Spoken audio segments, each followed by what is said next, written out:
प्रधानमंत्री नरेंद्र मोदी अपने जन्मदिन के दिन यानी 17 सितंबर को मध्य प्रदेश आएंगे और धार जिले की बदनावर तहसील के भेसोला गांव में देश के पहले पीएम मित्र पार्क का शिलान्यास करेंगे।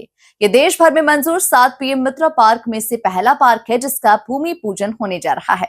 पीएम मोदी के दौरे को लेकर भाजपा जिला अध्यक्ष नीलेश भारती ने खास चर्चा की। वहीं उन्होंने जिले की बहुप्रतीक्षित कार्यकारिणी जल्द घोषित करने की बात भी कही। देखिए खास रिपोर्ट। नमस्कार, एमपी न्यूज में आपका स्वागत है। आपके साथ मैं हूं पवन वैष्णव। 17 सितंबर को देश के प्रधानमंत्री नरेंद्र मोदी जी का जन्मदिन है। उसे को लेकर आज धार जिले की कार्यशाला यहां कानवन की शिव वाटिका में आयोजित की गई थी, जिसमें भाजपा धार के तमाम पदाधिकारी सहित तमाम कार्यकर्ता मौजूद थे। इसी को लेकर हमारे साथ धार शहर जिला अध्यक्ष नीलेश भारती जी हमारे बीच में मौजूद है। आइए चर्चा करते हैं और जानते हैं भारती जी किस प्रकार से आज कार्यशाला का आयोजन किया गया था और क्या उद्देश्य है इस कार्यशाला का। देखो, दुनिया के सर्वाधिक लोकप्रिय नेता यशस्वी प्रधानमंत्री आदरणीय नरेंद्र मोदी जी का जन्मदिन 17 सितंबर को आने वाला है और हम भारतीय जनता पार्टी के देश भर के कार्यकर्ता उनके जन्मदिन को सेवा पखवाड़ा के रूप में मनाते हैं। तो 17 सितंबर से 2 अक्टूबर तक हम सेवा पखवाड़ा कार्यक्रम करने वाले हैं। उसी निमित्त आज हमारे धार जिले की कानवन में हमने जिले की कार्यशाला रखी थी और संयोग दूसरा ये है कि हमारे धार जिले में ही माननीय नरेंद्र मोदी जी 17 तारीख को अपने बदनावर में भेसोला पे जो पीएम मेगा पार्क है वहां पर अपना जन्मदिन मनाने के लिए पहुंच रहे हैं। तो इस कार्यक्रम भी इस निमित्त भी कार्यकर्ताओं से तैयारी के निमित्त चर्चा की थी।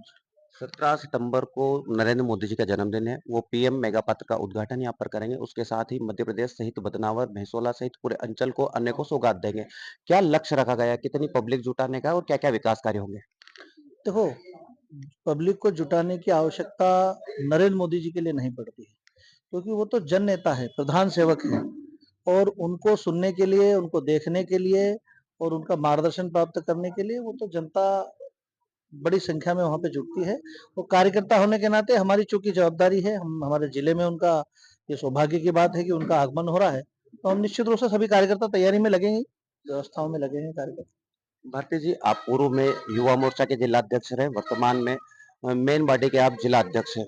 युवा मोर्चा और मुख्य पार्टी में जब आप काम कर रहे हैं तो दोनों में अभी लगभग 8-9 महीने का कार्यकाल हो गया आपका। दोनों में कार्य करने के दौरान क्या अंतर पाते हैं। देखो, भारतीय जनता युवा मोर्चा और भाजपा कोई अलग अलग नहीं है। भारतीय जनता पार्टी की युवा इकाई युवा मोर्चा है।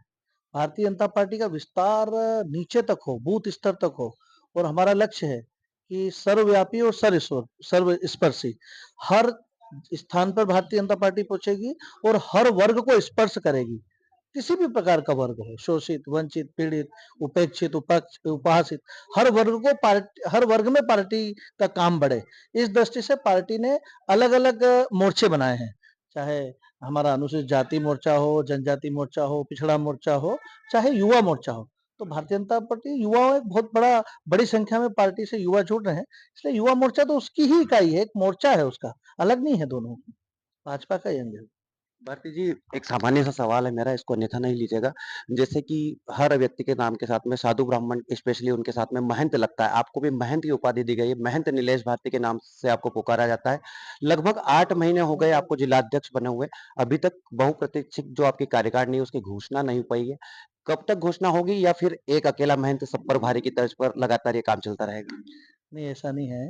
वास्तव में भारतीय जनता पार्टी की हमारा जो संगठन महापर्व है, जिसको लेकर बूथ स्तर से लेकर राष्ट्रीय स्तर तक हमारे चुनाव होते हैं, उसको हमने ना मतलब संवैधानिक तरीके से पार्टी में बूथ अध्यक्ष से लेकर राष्ट्रीय अध्यक्ष तक उसका चयन होता है।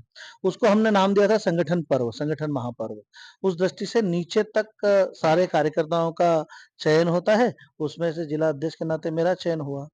अब जहां तक कार्यकारिणी की बात है, तो अभी बीच में जो पाकिस्तान ने जो दुस्साहस किया था और जो ऑपरेशन सिंदूर जो हुआ था, उसकी दृष्टि से सारे सभी लोगों को, चूंकि हम देश के नागरिक हैं, हमको सबको उस अभियान में लगना था और राष्ट्रीय अध्यक्ष जी का भी जो वो प्रक्रिया है वो थोड़ी धीमी हुई थी, वो काम भी थोड़ा पेंडिंग हुआ था। इस दृष्टि से थोड़ा सा डिले हुआ है, लेकिन अब वापस सब काम पे लग गए हैं। जल्दी से जल्दी जिले कार्यकारिणी भी हम घोषित करने वाले हैं। भारती जी, भाजपा संगठन पर्व मना रही है, उसी तरफ कांग्रेस भी संगठन सृजन अभियान प्रारंभ कर चुकी है। उन्होंने भी एक जिला अध्यक्ष स्वतंत्र जोशी को बनाया है। यहाँ पर भाजपा ने 2 जिला अध्यक्ष बनाए हैं, एक आपको, एक चंचल पाटीदार जी को।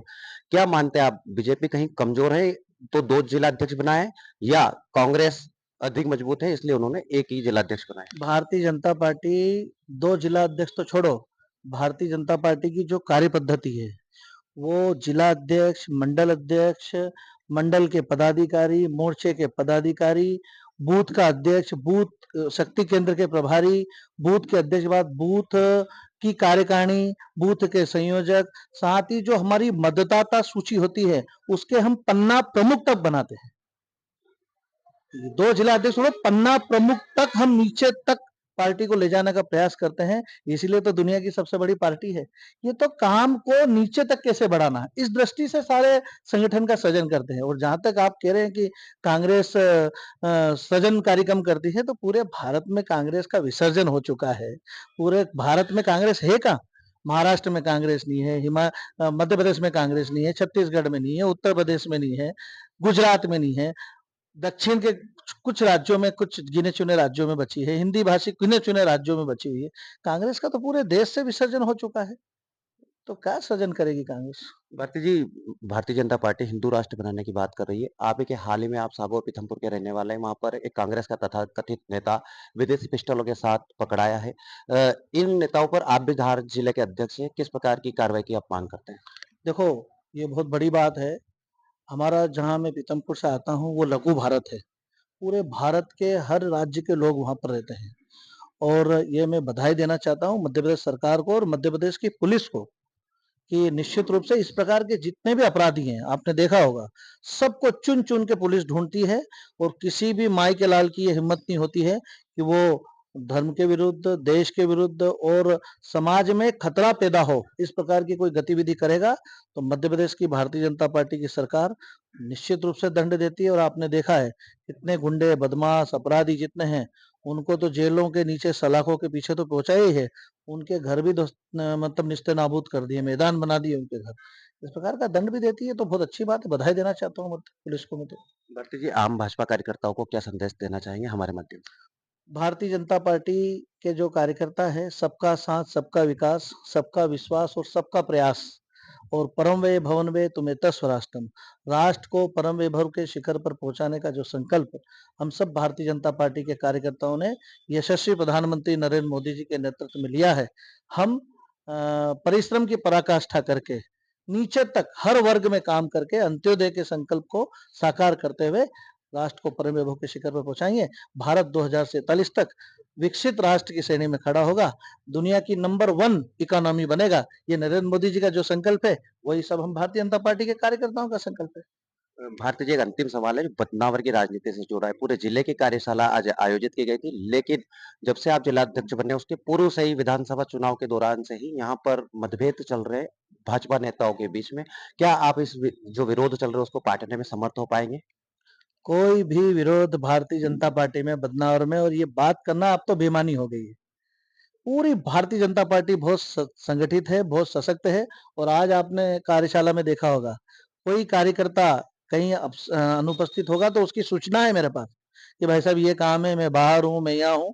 और बाकी पूरी पार्टी मजबूत है। सारे मंडल अध्यक्ष, जिले के पदाधिकारी, हमारे पूर्व मंत्री राजवर्धन सिंह जी, हमारे जितने भी वरिष्ठ नेतागण हैं, पूरे मनोयोग से लगे हुए हैं, और पूरी पार्टी एक है। और आने वाले समय में देखना, बदनावर में कमल खिलेगा फिर से। ये थे धार जिला अध्यक्ष नीलेश भारती जी, जो कि बता रहे हैं कि आने वाले समय में एकजुटता के साथ फिर से बदनावर सहित समूचे अंचल में कमल खिलेगा। कैमरा पर्सन योगेश बैरागी के साथ बदनावर से पवन वैष्णव।